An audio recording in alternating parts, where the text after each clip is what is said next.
This is the award-winning Running Channel Podcast. Yeah, Rick's looking very smug. With me, Andy Baddeley. Me, Sarah Hartley. And I'm Rick Kelsey. Hi. We won an award. We did. Unbelievable. We are giddy with excitement and with a lack of sleep, which we're going to come on to in a minute. But today's episode is all about how much protein runners might need and where to get that protein from. I don't know how good a job we're going to do at answering it, but we're going to try. So we should probably get stuck in. Yeah, what did you say your name was again? I don't know. I don't remember. Andy and... Sarah. Let's do it. I'd like to thank everybody who came up to us over the weekend at the National Running Show in Birmingham, which we're all going to get into quickly. But I want a special thanks to one couple who really kind of touched my heart. Yeah, so there's 20,000 plus runners, I think, came through, and we. I felt like I spoke to every single one of them. Most of them. But these two are also my favourite, Rick. Are they all your favourite as well? Yeah, mine too. So I was popping to the loo on the first morning, and someone stopped me, and he's like, "Excuse me. You're all right, mate. And I was like, "Oh, hello. How you doing?" He's like, "Hey, Teresa," and he goes, "Hey, Teresa, look, it's that one. You know that one." And Teresa turns around and goes, "Mark, which one? What were you talking about? And Mark goes, "Teresa, it's the one of the three that you don't like." Well, I'd say Teresa's got excellent taste. Me too. So Well done, Teresa. If you are listening or watching, Teresa and Mark, thank you very much, because that gave us much ammunition. Yeah. I can't talk. And just for context, if Rick annoys you in the 30 minutes that he allows us to record for each week, imagine what it's like knowing him in real life. Yes, Can I say I did then have a photo with Teresa? So, I think she didn't have sympathy, exactly didn't she? the same thing. I literally had exactly the same thing. I wrote this down as well. So Dawn, hi Dawn, also spoke to Dawn on Instagram and got a picture with Dawn. But Dawn came up to me and went, "You were my favourite. You're not anymore because you're too mean to Andy." Yes. And then she turns to Andy and goes, "You're my favourite." And I was like, "Dawn, you're not my favourite." It's a live falling out at the National Running Show. No, she was very happy. I feel like it's a new dawn. Very good. Thanks. Yeah. Who was your For favourite? the Running Channel podcast, I loved everybody that I met. Oh, really? There was one point, so it was 2 days. This is for anyone that didn't get to come. We're sorry we couldn't get to see you, but we are going to try and get, I suppose, around the world, around the country a little bit more. So watch this space. But so many people came up to speak to us. It was absolutely incredible. Loads of stories about amazing feats that they'd taken on, where they listened to the podcast as well. Maybe we can come on to that a little bit, because lots of different people listen in different places. So email into podcast@therunningchannel.com to let us know what you're doing whilst you're listening. Well, it turns out actually that most of them are doing the washing up, I found.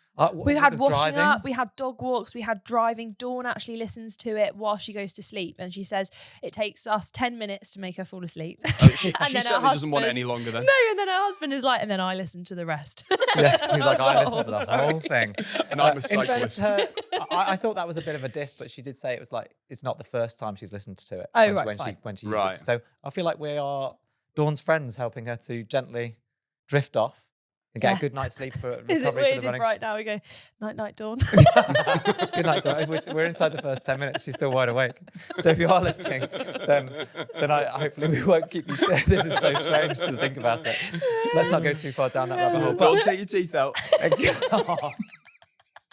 Rip. So we got to about 3 o'clock on Sunday, and it was so incredible, but also I was reaching kind of breakdown point. There was to the point where I was just like crouched on the floor trying to hide. There was I couldn't me and cope Andy, anymore. basically the National Running Show, if you've never been or heard of it, it's a huge exhibition. There are loads of different brands there. We had a stand there as well, and then there were talks going on as well.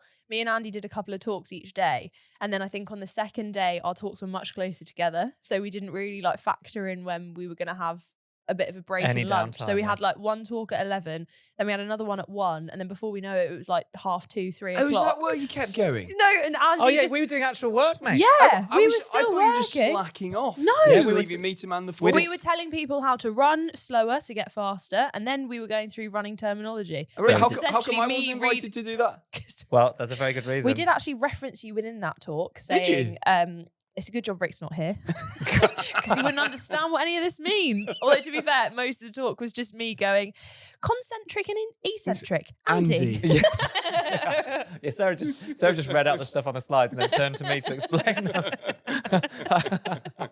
No, we needed you to hold down the stand. We also, for the first time ever, had a fairground grabber filled with shoes, which was so exciting that by the middle of one day, it had been used so much continuously that it got so hot that it the grabber burnt couldn't itself hack out. it. Turns out grabbers versus runners win every time. Absolutely. We did give out 8 pairs of shoes on the second day. Yes. I think it's 4 on the first. Very exciting when people it won was those great shoes. fun actually. Yeah. So good. So good. And we did a run as well. Yeah. Well, actually, you didn't.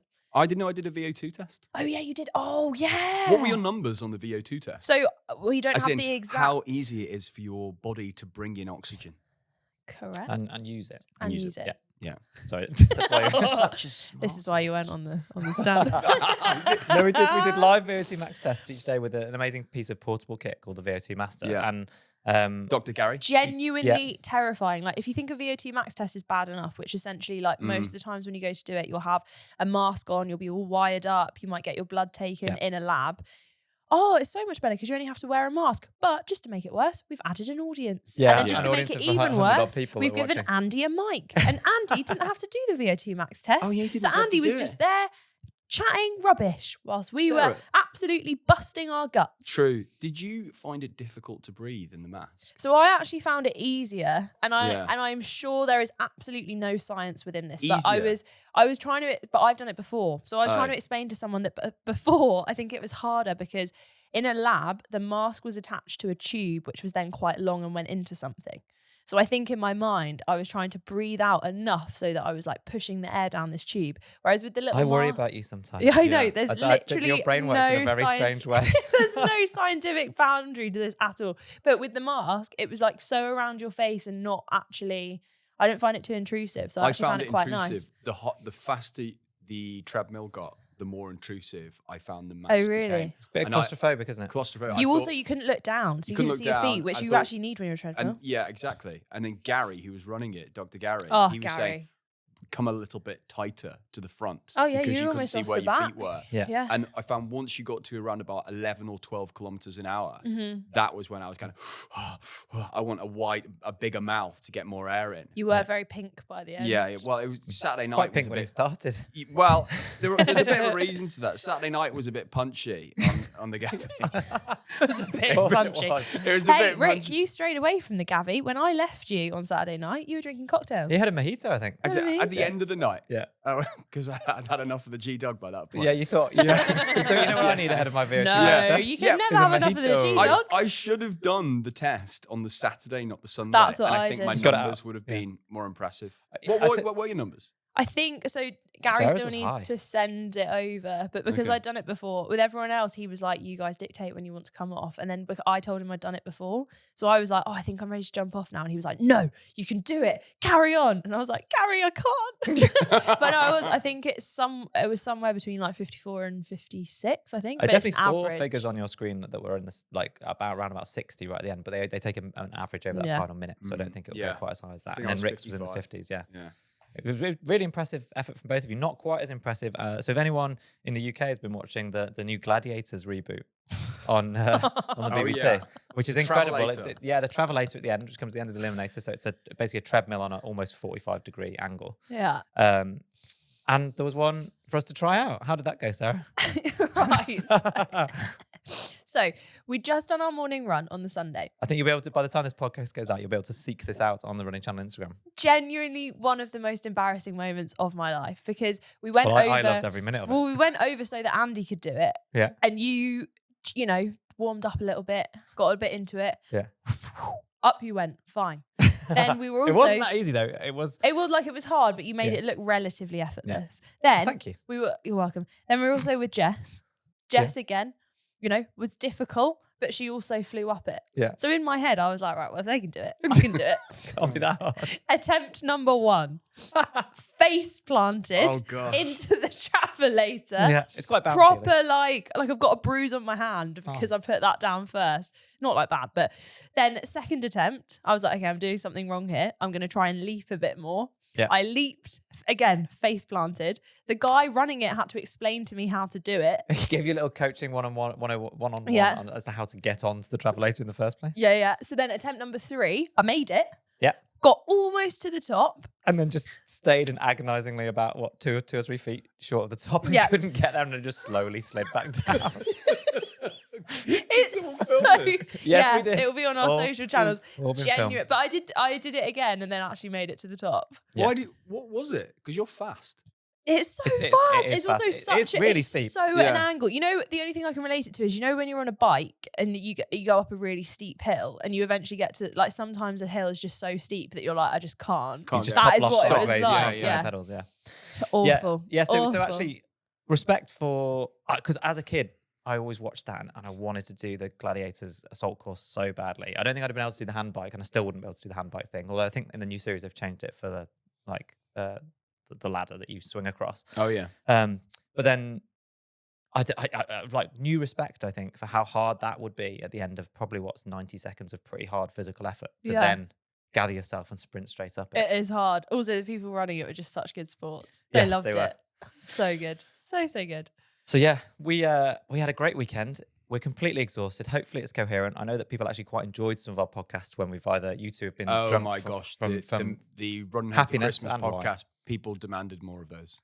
So, well, we are as tired as some of our sort of post-marathon exploits. So, like, let's see how we go, particularly because for some reason we've picked a topic today, which is relatively scientific. Yeah, you need a bit of brain about this. Yeah, so So this is an let's excellent day to dive in Yes, that on probably how means- much protein do runners actually need. yeah, we need brains, research, coherency. So probably now Do just it going to next me and Sarah for the next 10 minutes or so. Just be Rick just laughing to himself. Hey, in the I corner. mean, my track record on research isn't that great. Actually, that's true. So do you want me There's to been none of us. dive in with my bit of research that I already told you about? Oh yes. So bear in mind we're trying to I answer love the the way question. you're dissing me, by the way. I'm the only one who's actually done a documentary on sport and protein, not you two. But anyway, carry on, Sarah. Thank you. I just feel I've caught a pretty big fish with that one, haven't I? So, I've reeled him right in. he's not happy with No, you. he's not. Yeah, so we're I'm talking about stroking my eyebrow. yes. Oh, you do that a lot when you're annoyed. Yeah. Yeah. Carry on, sorry. Yeah, Right. He can't feel anything though. His forehead's just completely immobile. So You're actually just touching the air above your he thinks head. he's stroking his eyebrow. He's got no real idea. It's was just my ear. fluff behind But we're it. talking about protein for runners, and then Sarah comes in going, "Yep, I've researched this. What did you do?" Well, so I was interested to know, obviously, protein intake, you don't need to take protein on whilst you're actually running. But I was interested, and never actually looked, whether gels or electrolyte tablets had protein in. And just to confirm, and in case anyone was wondering, they do not.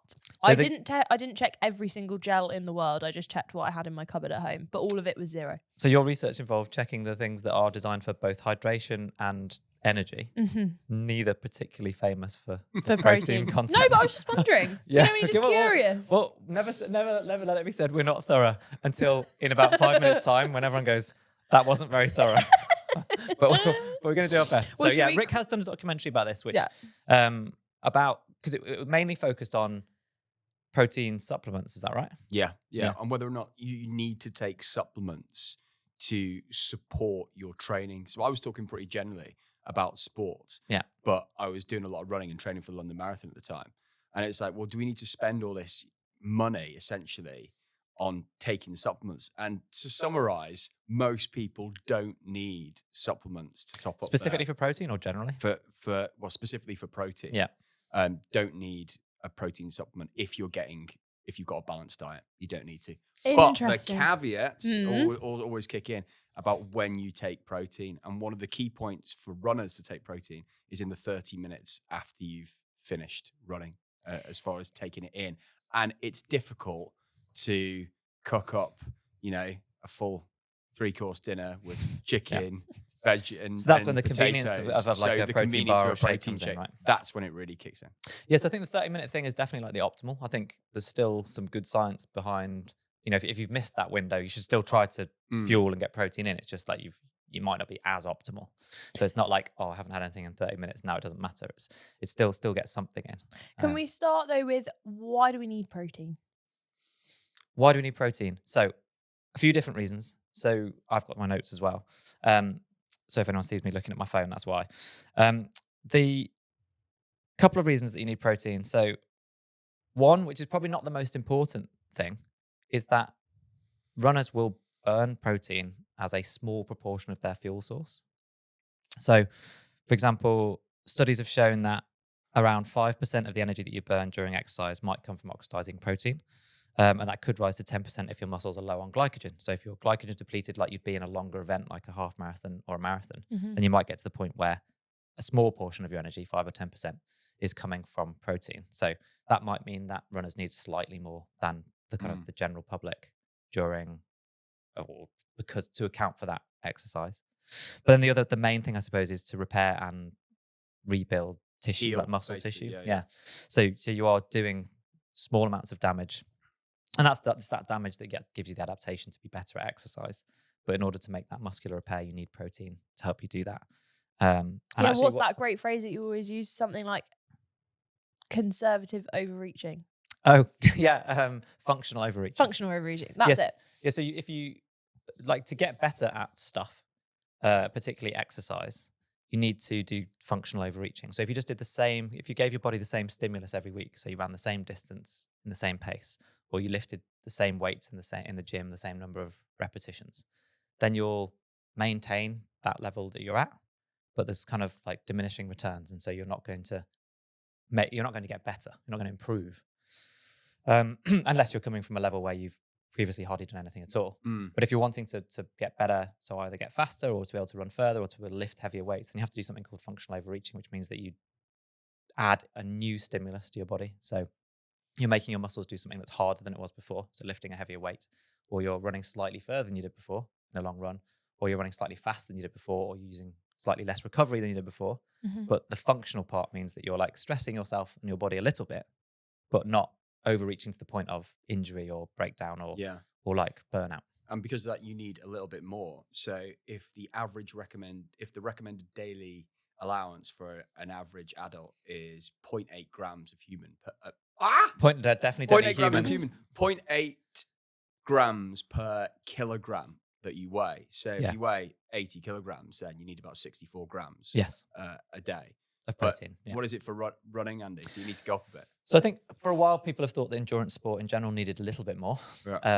Sports, I suppose, in general. But the study this is a few years old now, so I don't know whether it's been kind of superseded by anything else. But the study that I had read recommended 1.65 grams of protein per kilogram of body weight. And that's so that's double the recommended amount because of the factors that we mentioned. So you might be using a little bit as fuel, but also you need to repair and rebuild muscle, but also not just the muscles that you are repairing. It's also parts of the body that you might not think get damaged, Such as? like the gut. Oh, okay. So you need extra protein to repair your gut from higher impact. Hang on, we're damaging our gut when we're running. That's my understanding. So because your gut's essentially. I think you're damaging your gut in other ways as well. Don't worry about the running, mate. Yeah, crack on. But running would damage the gut more in that sense because of the impact. Like it's physically being shaken around compared to say swimming or cycling where that's not the case. So this study was specifically about running, and it used a protocol of 5K, 10K, and then a 20K time trial to measure this. And they used a clever way of tracking a specific amino acid. They used a marker in the body that could track it, and then that allowed them to gauge relatively, because each person in the trial was given a different diet and then did things several times to work out who used the most protein and required the most protein to repair muscle. So that's my layperson understanding of it all. So if you look at that, then as runners, then that would suggest that if you weigh between 60 and 70 kilograms, you need just over 100 grams of protein a day. So between us, what does that look like? Well, so the average, a lot of the stuff is in the US, and an average diet in the US apparently would cover that extra amount anyway. But a lot of the stuff. What about in Birkenhead? On the Wirral, I have no idea. But I think the key is to spread it out. I think that's the important point. So I think that's what a lot of people struggle with as well. Yeah. Because it's hard. It's so much harder. When you think protein, you think evening meal. Is like usually where a lot of people will cram it in. Whereas to actually spread it out across the day, that's probably where people do reach for kind of more convenient and if you're just protein. having breakfast cereal in the morning, that's like relatively low in protein, unless you're going to combine it. Depends how much milk you have, but 250 ml of milk. 250 ml of milk is 10 grams of protein. So about 3 grams per 100 ml or something, or maybe 3 to 4, depending on the. Two pieces of chicken is 80 grams. Okay, they're two full Yeah. chicken breasts. But yeah. then if you're veggie, then you need lentils, tofu, Yeah, or vegan, and then you've got your pea protein and pea things protein. like Yeah. that. So it's, but I think something that's probably more, when we were talking about your documentary, Rick, like a lot of those supplements, powders or bars have quite high protein amounts in them. And my understanding is that we can only really process 20 or 30 grams of protein in one period of time. Yeah, yeah. So if you did have loads of protein at dinner and you're thinking that's my daily allowance, so that's my 1.65 grams per kilogram over the day, or most of it, that's not doing you much good, because you need to spread it out during the day for your body to actually kind of make use of it to help you rebuild. So that's thinking about, I don't have the vegan options to hand, but definitely things like Greek yogurt and milk. Yeah, Greek yogurt. Maybe eggs at breakfast and so on. 2 eggs is 15 grams. Yeah. So that type of stuff, spreading it throughout the day. I would love to know, actually, I'm really interested in this, because I'm changing my diet in the last... Are you? You didn't change it at the weekend, mate. You had a fry up on both days. Hey, hey, mate, don't lift the curtain. Don't ruin it for everybody. I shared a room with you. I know everything.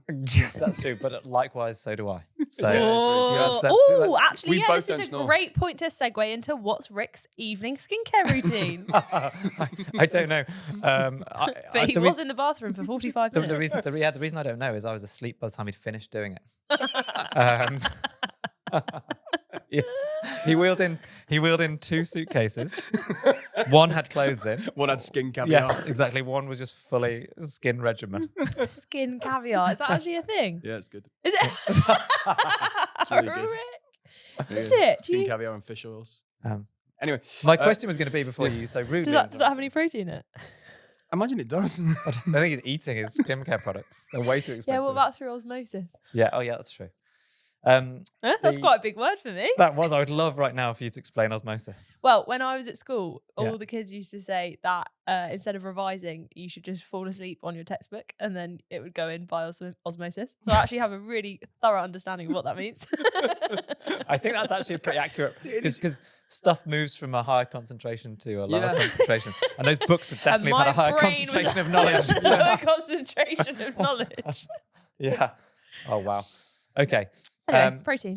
Yeah, I think all I was saying was that I'd be really interested to kind of explore, because I think it's a fallacy that vegans and vegetarian diets, that it's impossible to get enough protein. But I think that's a lot of people would. It's harder. Well, I'd love to know if it is. So if you'd like us to dive into that in a bit more detail, maybe in a full kind of YouTube video as well as a podcast, email into podcast@therunningchannel.com. And if you are a vegan or a vegetarian runner, I would love to know your kind of top tips, because that's the dietary change I'm trying to make this year, is like reduce the amount of animal products that I suppose that I'm consuming. If you walk around the supermarkets as well, there are quite a lot of protein is being used as a buzzword in lots of different products where you might not expect it. Yeah. So you can get like protein bagels and different things like that. So it is becoming, I think, as soon as you say protein, a lot of people immediately go like, I'm actually right, put okay, off meat. by it, Sarah. If I see Mars bar with protein, I just want a Mars bar. Yeah. Well, but also, seriously, I don't want that. I think that protein is like being confused with health. So like loads of brands and products are like, this has got protein in it, it's healthy. Yeah. Whereas that conflating those two things is totally different. And the idea of having a protein shake or protein bar, I did it in my career for exactly what Rick talked about, the convenience. I might need to travel back from a session, and there's no way in that window of time I was going to get enough in. But the idea of like having a protein shake and a protein bar, and then immediately sitting down to dinner, which is high in protein, broadly speaking, from what we've said here, is that's a waste of time, because you might be having 90 grams of protein in one go, and your body can't do anything with it. Yeah. So there we go. Rick is signaling at me. I think we have covered protein. Yeah, I really enjoyed that. Yeah, that was good. I was just going to say as well, like probably the more convenient the protein is, the higher in sugar it is as well. So that's kind of a trade-off. What? As in, like, if you're buying like a packaged thing that is high in protein, quite often, like, there are some that are amazing and it's high in protein, like shakes bars, and they do have lower sugar. But we've all tried some protein bars and been like, oh, these taste really nice. Yeah, generally the better they taste, the more like sugar that they're going to have in them. Because often though, protein product is the opposite. It's like very low carb because of the community of people that they're made for. Often are like gym goers where they're really focused on only protein, no carbs. Like yourself. Oh yeah, I'm all Right. about the All about protein, the all about gains. lifting heavy, all Pumping about the gains. pumping the iron. All about the gains is something I've never ever said. But you're listening to the Running Channel podcast, and next up we've got a little bit of news and your questions. Okay, well, I've been too tired to even think about what's happening in the world of running, but Sarah has some news. Oh, it's not about the world of running. It's about Oh, yeah? us. We won an award. Oh, yeah. Oh, Let's the hammer award. it again. Okay, right. Oh no, I'm on board with this. Yeah, so people voted, and I'm so grateful. So if you're listening to this and did vote, then thank you so much. It was the first time that they did at the National Running Show, they did awards, and we were up against some other incredible content creators and brands. And I think all of us were sat in a line after the first day going, will we win? Can we win? We were thinking We've it'd kind be of so forgotten nice about if we it. did. Yeah. And I think for whatever reason, a lot of you thought that like if we'd won, then I would just go up and get the prize. Yeah, whereas we I was all gonna set went you up. up. Yeah. Which is, It and I was was like, such a- absolutely Oh, not. not As me. soon as they announced I'd it, written a speech. So when it was announced that we'd won, and then she said, "Sorry, you can't speak." So, Rick was you're joking me. I gutted. spent an hour on that this morning. It was incredible though. Like we didn't have the full like all of the people from the office in the running Yeah. channel there, but we do have cake today to make up for it, which has been Yes. amazing. But it was so cool. Anna was hosting the awards, so we got a picture with her, everyone who was there working on the stand. It was amazing. Such a special moment. And bit- massive buzz. huge shout out to Duncan, who Duncan. sponsored some of the awards and Duncan's- presented us with a beautiful bottle of gin Yeah. as we came off stage. Duncan got it right. If you sponsor an award ceremony, if you're like a high flying, CEO, top level director of like a top 100 company or whatever who listens to this podcast, Get in touch. be more Duncan. Be more Duncan. Duncan. Right? Duncan sponsored the awards. Yeah. And he got Duncan there, had he got to there do a and he went, listen, I work for an insurance company. You don't give a Ted's hoot what I do, but I paid for all the drinks. Hey! You're already at least 4 drinks deep at this point. Yeah. At 2 Good lad, p.m. Duncan. on Saturday. No, it wasn't. It was And late in the he evening. gave us out. What was our winning prize? It was gin from Malvern. Yeah. Oh, the Malvern Hills. Pride of place on the table. Thanks, Duncan. upstairs. And Oh, our well, little award, which actually, I think James has it and he's not in the office today, which is why it doesn't feature on the set behind us. But watch this space next Yes. time. We'll put it somewhere. Probably Yeah. in the middle that you can't see. There's a lovely shelf here. But it does remind me, and the running show itself reminded me of the fact that people are listening and watching the podcast. I'm so grateful. We are so grateful because that's the whole reason that we're doing it. And the amazing stories that we had and the emails that we've been getting have made it all worthwhile. We have fun anyway. We probably we'd be doing it because we enjoy it, but it's really lovely to know that people are listening and actually care what we're saying. I think some people as well, like when they come up to you and speak to you, they're like, "Oh, you won't care about this, but I just want to tell you." And genuinely, they're the the best amount, bits. the amount yeah. of times that I was welling up at the weekend hearing about people who had just like smashed their goals or had started running, like no matter what they'd done, it was just absolutely incredible to see people in real life just loving No, it. it was So lovely. it's so special. I also learned that a lot of people who only watch this on YouTube and don't actually listen to it by the various methods just think there's one every 2 weeks. Oh, There's one every week. every Yes. week. Listen. On But if wherever you you- get your podcast. Yeah, so audio goes out every single week wherever you get your podcast. If you would like it to be on YouTube every single week, get in the comments right now and tell us or email us podcast@therunningchannel.com and we will deliver. Yeah, we will deliver because It's it's a not any of us that has to edit No, it. it's So- a little bit extra work for some other people, but I'm sure they'll be delighted. Perfect. Well, speaking of the amazing people listening, we've got some questions. Yes. Sean from Los Angeles has been in touch. I just finished running a half marathon and wondered if it matters where you place your bib. Oh. Bib as in... Oh, Rick, you should have come to our talk at the weekend. We did This is running jargon explained, and one of the things was bib. And every single time Andy raced through it because he thought we shouldn't have put it on there because he thought it was Bib. a thing that everyone understood. But actually, people like Rick don't What do you mean, understand. Bib, the thing thing with that the you put- number on. Yeah, the thing Oh, with your But name that's or your fine that number you on don't understand because lots of people don't. I thought that was just a number. Okay. No, All it's right, a fine. bib. So It's a like you bib. pin your bib to your it. bib. Don't worry about the Can't bricks. speak. Sarah's having a go at me here, not you. All right, okay. No, All right. as in Andy, like every single time was like, bib, you know what that is. And I'm Oh, like, right. no, people No. don't. Yeah. All right, okay. All right. Back in the game. Yeah. I feel like all the tracking equipment on the course will still pick up your times as you cross. So is there a benefit of keeping your bib on your chest or abdomen just for those on the course photos? So yes, Excellent question, Sean. So if you enter a big kind of mass participation race and you get a bib, which will be the like square number that you have to pin onto yourself, loads of people will pin it directly onto their chest. This is because if you have photos taken during the race, they do it by number. So after the race, you can go in, there'll be like 50,000 photos, you pop your number in and then all your photos will come up. Yeah, it's clever software that will automatically detect anywhere on the course in any of those photographs where your number or name appears. However, if you don't have it on your front, you might also risk being confused to be like in the race without being in the race, if that makes sense. So it's an identifier that you've paid to be there, basically, to be on you the should course. be there. Yeah.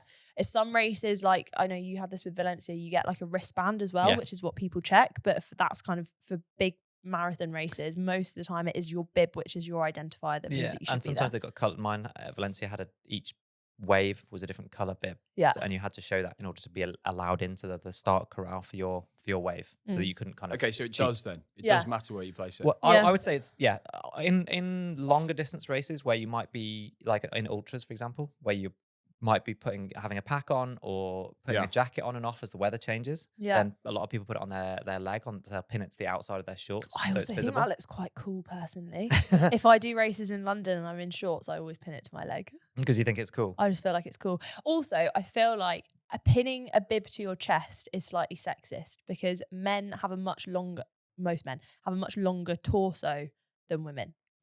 And bibs That's are getting a bit of a stretch, isn't it? No, bibs are getting bigger and bigger. that Look joke at the on difference between the torso, bottom. yeah.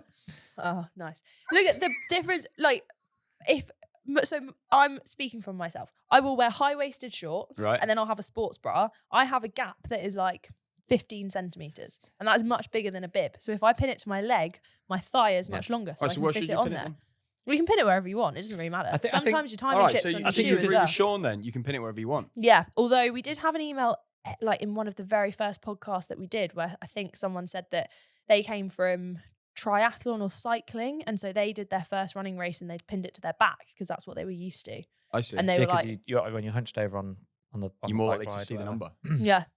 Because they're like the camera. But really, you can pin it wherever you want. To be honest, I suppose the last point on this would be just be a little bit careful because male or female, but speaking from a male perspective, usually the width of a running bib is about the width of your nipples, approximately. And if you're putting a safety pin through each corner, then I see where this is going. Then if the top two corners of your bib aren't low enough, then the pin is poking through the inside of your, not the sharp bit, but a piece of metal is poking through the inside of your t-shirt. So that could rub on your nipples. So you want to make sure that you do test that there's not going to be chafing from the kind of the metal of the that pins. That is a nothing new on race day reminder. You can also, someone came up to me at the weekend and was like, have you ever run with the magnets? Do they stay on? And I feel like we should do a test. Yes. Because I think. Yeah, so, I haven't. No, I haven't either. I would Have always. you?